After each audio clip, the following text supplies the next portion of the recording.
JLDay.com.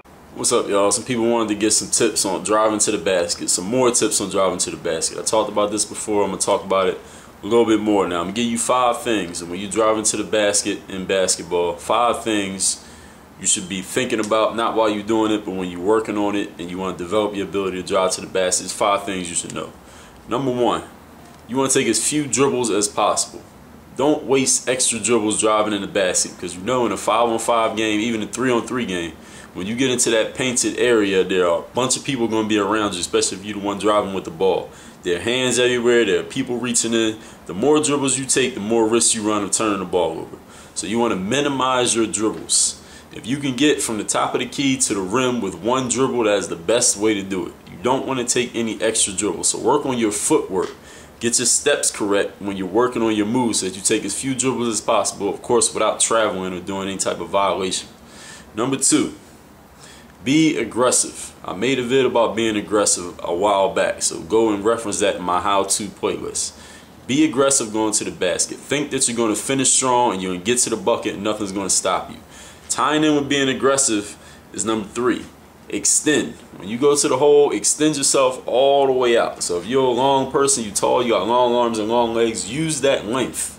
When basketball scouts and coaches talk about length that players have, that's what they're talking about. You have to use your length. Don't make yourself small. Make yourself big. Extend. Use the limbs that you have. Use the athleticism that you have. Number 4, take contact. Do not be afraid of contact. I don't care if you're playing in a pickup game with no referees or you're playing the NCAA Final Four. You have to be, when you're going to be aggressive going to the hole, you have to be willing to take contact. So if teams find out that you do not want to take contact, they will take you completely out of the game when it comes to driving to the basket. You can't go to the basket against an aggressive, strong defensive team or player if you are afraid of contact. So invite the contact, look for the contact, and be aggressive towards it. Number 5, last thing, finish with both hands.